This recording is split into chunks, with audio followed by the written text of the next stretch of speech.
What's up, everybody? Welcome back to OnlyFarts. I'm Brad Stoll.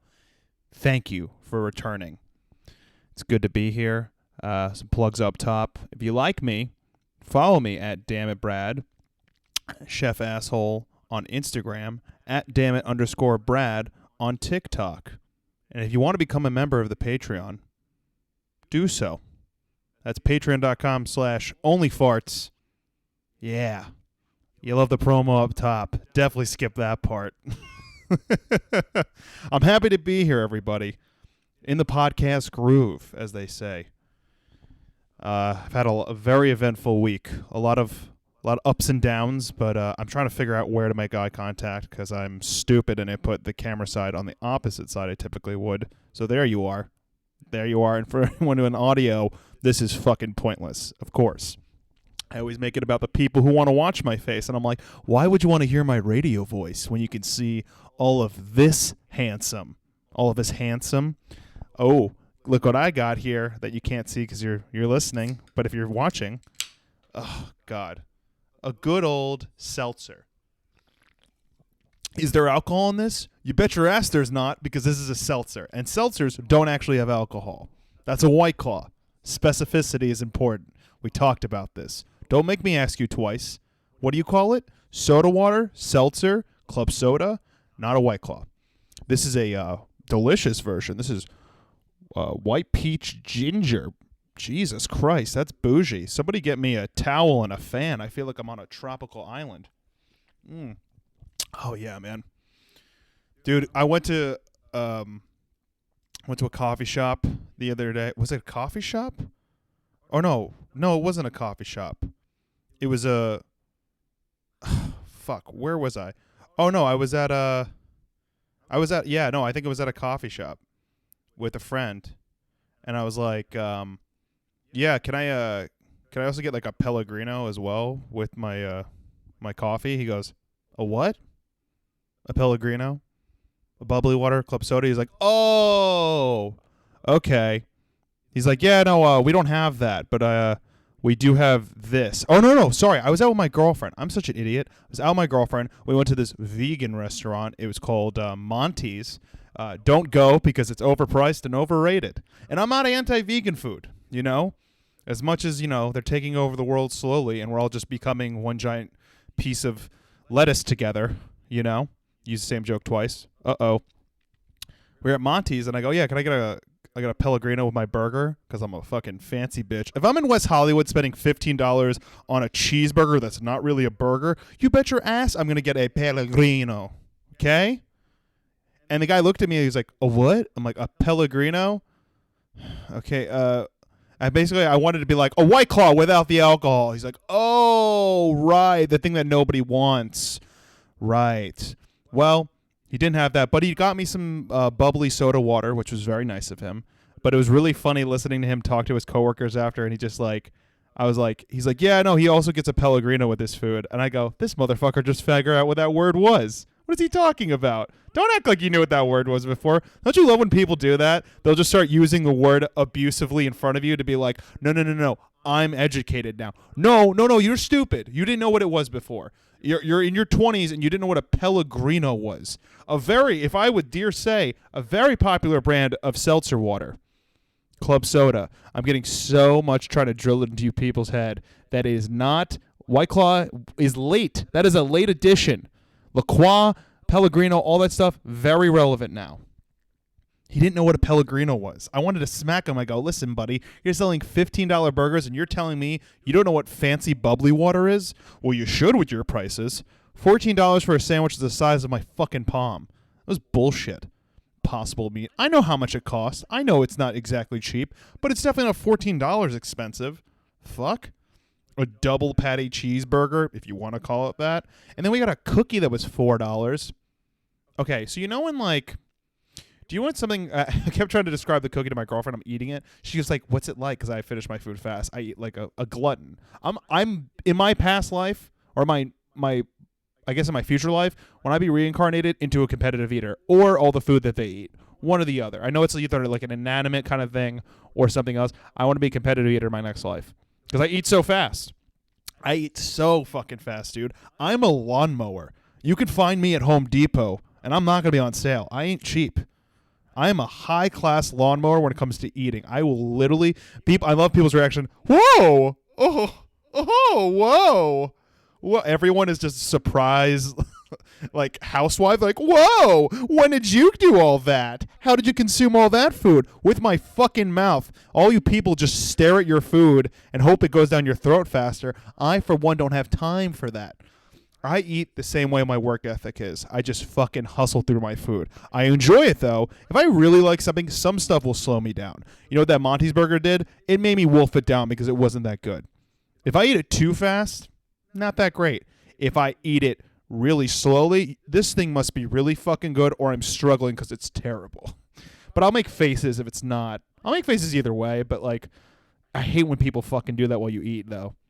Oh my God, you ate that fast. Mind your fucking business, all right, Michelle? Why don't you mind your business, all right? I'll eat my food. You sit there and use your fork and fucking move it around like you're in a movie. That's why I love Paul Giamatti. That guy apparently eats in every movie that he does. He was on Seth Meyers and he was talking about how he was like, why waste his food? I'm eating at the nicest restaurants in New York City. When am I also going to eat like a nice steak like this? Well, for one, you're Paul Giamatti and you have money, so you definitely could eat those restaurants. But the fact that you make the best of a situation and be like, yeah, I'll eat 5 steaks if it means we have to take 30 takes of this food, that's a man right there. That's a man that knows that he's so dedicated to his craft that he will literally give himself diabetes. That's a good actor, in my opinion. Taking sip breaks because I want to push seltzer in your face. Actual seltzer. Yeah, man, that's incredible. Didn't know what Pellegrino was. The food wasn't that good. And I was eating the cookie. That's what I was talking about. I was eating the cookie. And she's like, describe the cookie to me. I go, earthy. First of all, it was a double chocolate brownie cookie. Earthy should not be the flavor I'm describing. If I'm describing a chocolate cookie as mulch... I'm staying on the Home Depot topic. I'm a lawnmower, so I'm obviously eating mulch of a cookie. The cookie tasted like, you know how you had the cup of dirt as a kid? Now picture it being actual dirt, and there's no fun little worms to distract you from it. It was disgusting. $4 for a cookie. By the way, the size of, I don't know, whenever you do this with your fingers, when you make it into a circle, you're like, how big was it? Yeah. Not $4 worth. I think I paid for their bakery supplies for the fucking month for how much that cookie cost. Fuck that shit. Chocolate chip cookies, vegan or not, I've had great vegan baked goods. I am in Los Angeles, the land of people who don't eat, and let me tell you, they actually do baked goods quite well out here. Can't make a fucking cheesecake to save them lives, but they can make baked goods. I've had good baked goods out here. Good cookies, decent cookies. Not, New York. It's not New York cookies. Oh, God, man. So frustrating. I'm still thinking about those people who say that to me. They're just like, oh, you ate that fast. Who are you? What gives you the right to say something like that to somebody? People comment, be like, it's one thing to be like, oh, I love what you got there. But to make a comment about how fast someone eats, like that isn't the most insulting thing in the world to say to someone. Ooh, you were fast. And guess what? You're anorexic. Fuck you, okay? I like to eat my food fast. I enjoy it. It's part of living is to eat. And I'm a fucking caveman at heart. If I want to eat my food like a fucking lawnmower, I will. They call me the landscaper when it comes to food because I fucking weave and I cut and I eat everything up. And I don't leave a fucking thing behind. I lick the plate. Call me the washing machine because I clean the plates. Yeah, that was hard to hear as a kid, too, because family members would do it, and that's one thing. Your family will fuck you up. The family will always say fucked up shit to you, and not knowing that they're completely traumatizing the rest of your life when they do shit like that. Like, ooh, watch out for Brad over here. He eats pretty fast. And then you have a random friend or stranger say it to you. You're like, oh, you're like everyone else. You're a garbage person for saying that. Because if you said that to somebody else who clearly had something wrong, like eating-wise with them, like they had an eating disorder, be like, ugh, you're not hungry? It's like, and someone just hits you under the table being like, come on, man. But nobody ever hits you under the table for saying you ate it fast. Because for some reason, that's socially acceptable to say, hey, you're a fat fuck, huh? Hey, you fat fuck. Are you going to finish that? Of course you are. Because you're a goddamn lawnmower. I don't know, man. I've had a lot of bad encounters with fucking food service people this week. And let me put this out there, everybody. I have worked in the hospitality industry. And also, that phrase alone usually means that you're going to tip shitty on someone's bill. Because every time I waited tables, and I had some table being like, it's cool, we work in the service industry, and not knowing the context of that unless they wanted to tell me, always left under 15% for some stupid reason. Oh, so you work at Chili's because you're not making any money to tip me? Is that what this was? I gave you great service. Honestly, I prioritized you because you're one of me. I want to give you the best service to show you, like, hey, we're in this together, brother or sister, or they. See how progressive I am when I talk about like not real people, but real people. I'm like, hey, they, thanks for your service. Now here's my service to you. I give, you give back. And then you leave me shit. And then that phrase becomes the most cursed phrase in the restaurant business is, it's cool, I worked in a restaurant. And I've been guilty of saying it, and I make sure I overtip because I don't want to be that fucking person. Because they don't forget you. I certainly haven't forgotten that person. I don't know, man. I was actually at a coffee shop, now that I remember the story correctly, because I had two stories, maybe multiple stories, two different stories about people who are annoying as hell. I was at Starbucks. I'm not proud of it, but, you know, LA, there's a lot of Starbuckses. It's hard to find mom and pops in the Valley. I'm not going to lie. The Valley is not, they're like farther out. Like my favorite shop is in Northridge, and that is just a drive. You got to be in that area to want to go there. Shout out to Barclays, best coffee in the Valley. So I go to Starbucks, and my order is very standard to me. I think it is. I get a red eye, black. If you don't know what a red eye is, let me educate you. It is black coffee with uno mas shot, sometimes two, depending on your size. You get a venti, you get 2 shots. You get a tall, 1 shot. So it's the morning, I get a venti red eye. I am dying. I ordered the venti red eye. But by the way, we're talking the most bitter coffee on the planet, right? Most bitter. It's black. And it's Starbucks. They burn the shit out of their coffee, which I don't mind. I like strong tasting coffee. I'm a man. I can handle it. I have enough chest hairs to go around for everybody. Hey, you feel a little cold next December? Give me a call. I'll make you warm. I have a Gap sale on my back. There's a lot of hair back there. And that's mostly from drinking black coffee. No, it's pretty much for being Jewish and Russian. But nonetheless, I ordered the black coffee, and this kid goes, Bussin'. Hey, fuck you, dude. Don't ever say that out loud. Bussin'? A black coffee is bussin' to you? First of all, have you met a person who said that unironically to your face and didn't have the instinct to just lift your hand up like this? Like you're about to slap the shit out of them? Because in my mind, my hand was above my head as he said, bus, and I'm like, over here. This is for you. Hey, look at me. Look at me, you stupid TikTok fuck. I'm up here. Shout out to my TikTok. Go follow me. Here, up here. Look at my hand. Boom. Smack you straight across the face for calling that bussin'. I didn't get a frappuccino, right? I didn't get some fucking almond matcha pistachio latte bullshit. I got a fucking black coffee, and you called that bussin'? Oof. Buddy, I don't want to know what you eat if you think that is like something insane delicious. Listen, black coffee isn't delicious as much as like I enjoy the taste of coffee itself. A lot of people don't. They're pussies about it. They're like, I can't have any. Don't talk to me about. I do. I am one of those people, but like at the same damn time, I know what black coffee is. I'm not an idiot. For some dude to go, bussin'. Ugh, God. Is there more of a punchable moment in your life when someone's saying bussin' to your face when they talk about your order from Starbucks? When I basically ordered a salad with dressing on the side, but if it was a drink, that's a red eye. But also, it's like a heroin needle at the same time. Do you know what I mean? If salad, let's just say if it was a salad covered in cheese, like that is like, it's heroin because it's not a salad anymore. It's bad for you. Black coffee is debatably good or bad for you, but at the same time, it gives me that energy that like drugs give people. I'm like, ooh, I can move on with my day. He said bussin'. Bussin'? First of all, whoever came up with that phrase, bussin', shut the fuck up. You're no longer allowed, like the fact that you made social impact with that. Let's think of all the other cool things we used to say, like swag. And now we have bussin'. I feel old for saying this, but fuck you, man. Fuck you. That's not a fun phrase. There's not. What does that come from? Was it supposed to be bustin'? Because that's disgusting.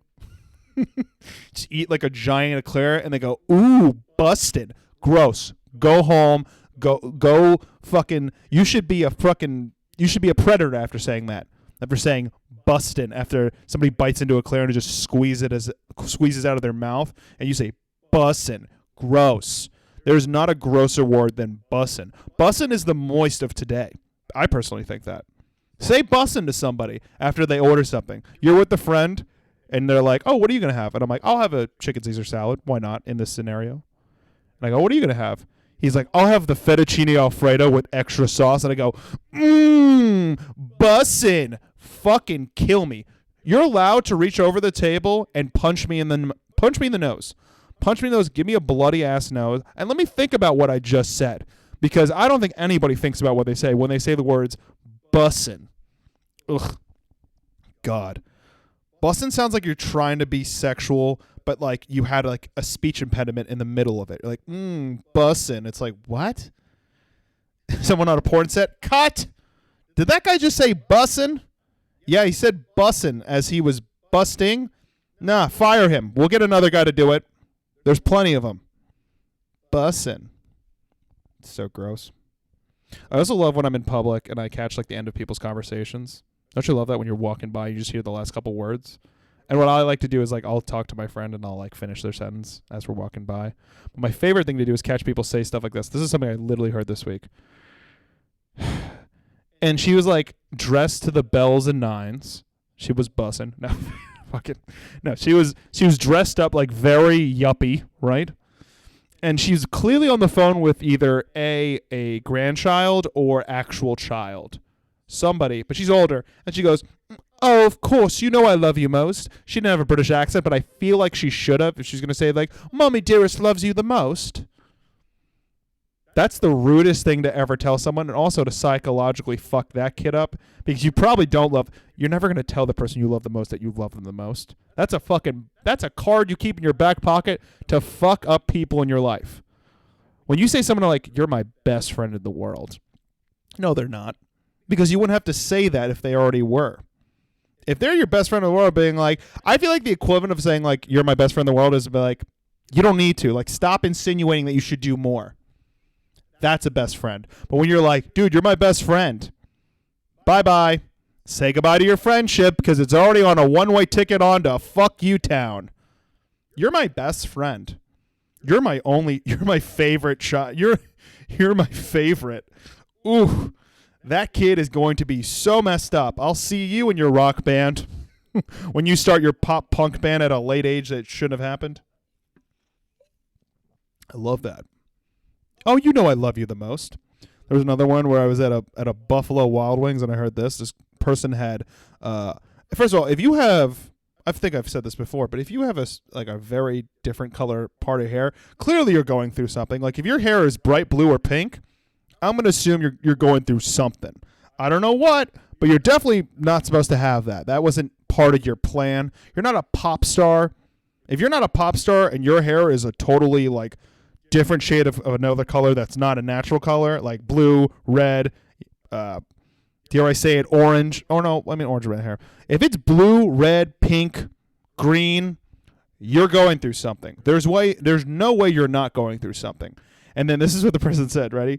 She goes, I didn't call him back. And then the other friend said to her, and you're so brave for doing that. Was it, or was it just something that you just least expected your friend to do? Brave? Why are we telling people they're brave? What happened to... Do you remember when someone would be like, I'll fight for the country, and they're like clearly outnumbered as an army? And you go, that person over there is brave. But now you're brave for not calling back that guy who was probably abusive. That's brave. Oh, boy. I will fight for my country. And fighting for my country, I will not call her back. They're like, son of a bitch, this guy is the bravest man on planet goddamn Earth. Let's put him on a flag. Call me Braveheart because I don't call girls back that are shitty to me. Call me brave. That's what I want on my tombstone. He was brave. He was brave because he didn't open up a box of cereal that clearly was bad for him. What a brave man. Brave. We don't know what brave is anymore. That's why we say shit like that. Like remember when awkward just became not awkward anymore? People just started calling everything awkward. That's so awkward. No, it's not. You say it's awkward, but awkward is literally like, this is someone else's bit, but like, we throw the words around and we make them stick, and then forever stick, and then forever we're stuck with words like bussin'. Yeah, but you could have called him back. That would have been pretty bussin' if you did. Right? See how that kind of sticks, but it doesn't? That's what we're doing. We're making things stick that shouldn't. Brave. What's brave? How are you brave? Write to me. Tell me what you did that was so brave. I want to hear how brave you are. Send me an email, bradstollcomedy. Here's why I was brave. There's your little header. Here's why I was brave. I did the bravest thing today. I walked outside. I took my dog out. I picked up its poop and threw it out properly. You were so brave. That burp was just brave as hell. Ugh. You know what wasn't brave? Definitely the interview I went on. And I would say it was less of going on an interview and more of this COVID compliance to interviewing now. It was for a major studio lot. I won't say the name of it, but just know that they're brothers, and that's it. That's all you're going to get. It was for a position on the lot, which is, it's cool because if you get on the lot, that's a way of, working your way into the system. Blah, blah, blah, industry talk. No one gives a shit. I don't want to bore you with entertainment talk because nothing is more insufferable to listen to is someone talk about their career. Unless it's good things, then again, it's not. So this interview, I swear to God, the interview went like this. They go, hey, Brad, we sent you a little 5-minute interview that makes sure your webcam works and your audio works on your computer. I'm like, holy shit, it's going to be a robot interview. Damn it. They're like, but it's only going to take you 5 minutes. And like, that sounds amazing on paper. You're like, oh, 5 minutes? I'm going to interview this and I'll know right away, basically? Nope. They're like, 2 of these questions will be video questions and the others will be multiple choice that are basically not going to be questions. We're going to base it off those 2 video questions is basically what they were trying to get at. And here's the kicker. They go, do you want practice? I'm like, I don't need practice. I got this. I've been on interviews before. I haven't been on an interview in forever. Most of the jobs I've been getting have been clearly through friends. I talked to someone on the phone for like 2 minutes. They're like, cool, you sound normal enough. Ready to do some slave labor? And I'm like, all right. But no, they asked me questions like, tell us why. Why should we pick you opposed to other people? Now, I feel like we all know how to answer that question about ourselves. What I did was not know that there was going to be a timer next to my eye level to fuck with me. Kind of like when you tell someone that you're their favorite child. That sort of fucked up. It said 30 seconds, and then I saw myself, and they're like, try not to look to the sides. Make eye contact into the camera. And I'm like, oh, I'm fucked. I am utterly fucked. 2 of those, and at the end of it, when the time cut out, I just screamed, fuck! And I hope they got that part. They didn't. It was, like, completely done. But, man, that would have been fucking funny if they just got me going, and blah, blah, blah. That's why it'd be a great thing. Anyways, blah, blah, blah. Time's out. Fuck! Did one of those. Oh, fuck! Thought this interview was going to be bussin'. But it wasn't. It was far from. I literally ended that interview thing going, nah. You just know. I would literally, if they called me, be like, Brad, we really loved how natural and hesitant you sounded in your interview. And that's why we're going to give you a call back. We want you to come back in person with a mask and really talk and get to know you. I'd be giving tours. That's the position. Spoiler alert. And like just, when is a robot ever going to dictate if I'm good at a job? I'll tell you when. It's not. Do you know how I know how robots will not know if I'm qualified for a job? I'll give you an example, right? Factory-made goods, right? They're made exactly how they are supposed to be made, with the exception of some glitches. Sometimes you get a product that's not right. Okay. right? But they're manufactured to be a certain thing. So they're clearly looking for certain keywords or whatever to get back to me that fast. There's no way in hell that they're watching all these videos. I guarantee you this thing is like laser pointing, being like, oh, he said, like, could be a leader, take direction, blah, blah, blah. And then it's fucking boop, boop, boop, boop, boop, boop. Not Bussin. Fuck out of here.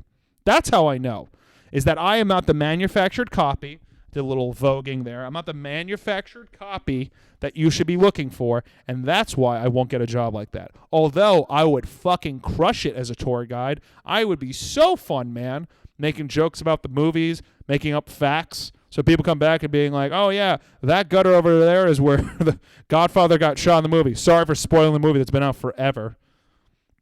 Yeah, that gutter right there, that's where Don Corleone fell to the ground when he got shot. And they're like, no, it's not. And I'll be like, how do you know? I work here. They're like, he is right. And I'm pretty sure that's not even a Warner Brothers movie. So there you go. Or maybe it is. Or is it MJ? I don't even know, man. I'm not that much of a film buff being like, actually, it's this production studio lot. I don't give a shit. But I would be doing stuff like that and fucking with people, because I think that would be more fun. The job, first of all, I would be so memorable because I'd be making shit up on the fly. They're like, oh, yeah, was this where Gone with the Wind was shot? I don't even know if it was there. But it's like, oh, isn't this where Gone with the Wind? I'd be like, oh, that's so funny you brought that up. Gone with the Wind 1 and 2 were filmed here. They're like, 2? And I'm like, anyways, to the left. That's what I do. I just start making up movies. I'm like, oh, yeah, over there, that's where they shot Good Will Hunting 5. And they're like, what? And I'm like, and over there is Robin Williams' ashes in a little preservation area. You can't go in there. They're like, wait, really? And I'm like, guess you'll never know. Anyways, we're at our last stop. Just fuck with them forever. Huh. Man, oh man. This podcast was bussin'. I think it's time for my favorite section of the podcast, Unsolicited Advice. If you have any questions, like I've said, bradstollcomedy@gmail.com. Please send me your questions. Let's get to it. Oh, this is a good one. How do I casually get free sauce from a restaurant without buying everything? Will I be on a watch list?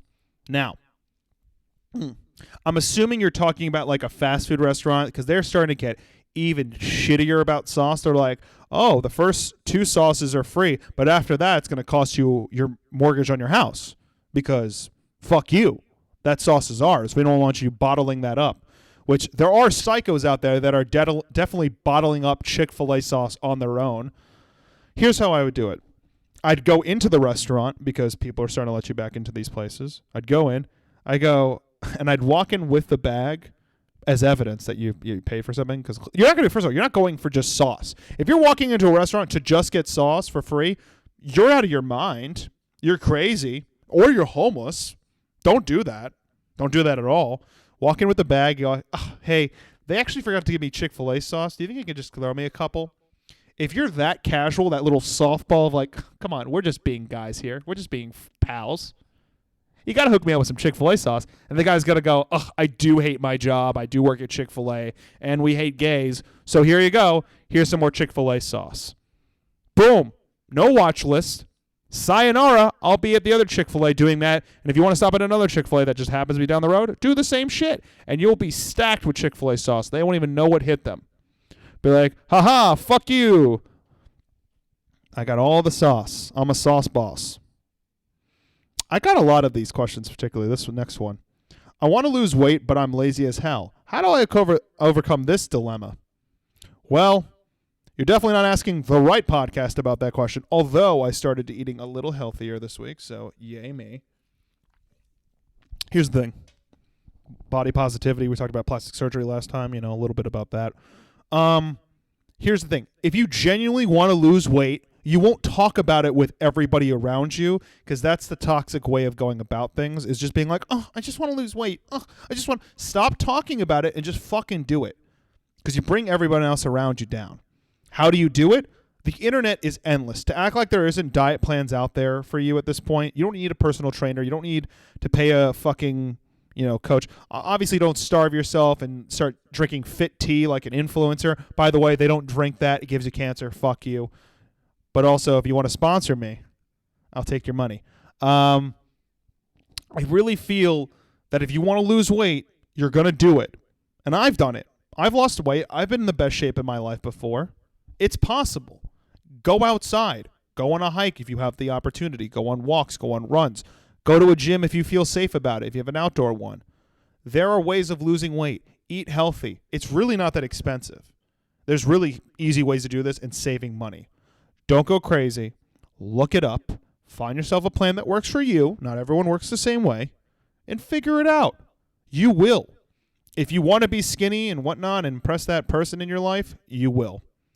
We're all capable of it. Or just do a pound of blow. I heard that's the best way in LA to lose weight.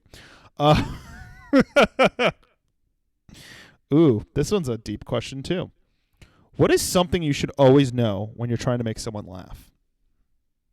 Here's something you should know, but isn't always guaranteed. Don't try so hard. Because I see people who will do that. You'll notice this. They'll if you're watching, you'll see me do this, but what I'm doing is a lean in. After they tell a joke, like, yeah, and they'll lean in to be like, please laugh at this. Please. It's like a piece of body language. Don't try so hard. Being funny happens kind of at the tip of your hat. Most funny moments are not manufactured. That's what old people do. Old people have jokes ready on them. Also, your weird neighbor Todd probably has jokes ready on him. If you live in a fucking cul-de-sac, they have planned jokes. Anyone who has knock-knock jokes this far in life, no, that's not funny. Those almost are never funny. Being funny is having a point of view or doing something that's a little outrageous that people aren't typically used to. My only advice is if you're trying to make someone laugh, if you want to know something when you always, just don't try. Just be. Because people find you funny that's kind of what it is. To be funny in the moment and you're not typically a funny person is usually because you did something on accident and you didn't even know it. Or it's a piece of you that is what's so you. Does that make sense? I hope it does, because I think it does. Just be yourself. That's what you should know when you're trying to make someone laugh. Don't try to make them laugh. Just be yourself. I know that's so fucking cliche, and you're like, fuck you. You're shoving me into the ground, trying to make me think there's not a way. There's really not a way for me. Like, I say things a certain way, and I make people laugh. I insult people a lot. That's my type of humor. I love to roast people. I love to make fun of people that are more confident than me, because I'm a confident person too. So just be yourself. Stop being such a little bitch. I'm sure you're great. And the last one, we're rolling over a little bit, but fuck it. I'm a newbie to the incredible acting career of Jon Lovitz. What is his best work and why? I know who wrote this. And shout out to Peter. Peter, if you listen to this. He knows. He's a big fan. I love it. I'm a huge fan. $1. My recommendation, my favorite piece of work by Jon Lovitz is Rat Race. It's a fantastic movie. Great ensemble cast. Definitely recommend. Doesn't really resonate in this day and age, but it's still funny to me. Give it a chance. Go watch Rat Race. It is fucking hilarious through and through. A lot of people, you're like, oh my God, I didn't know they were in this movie.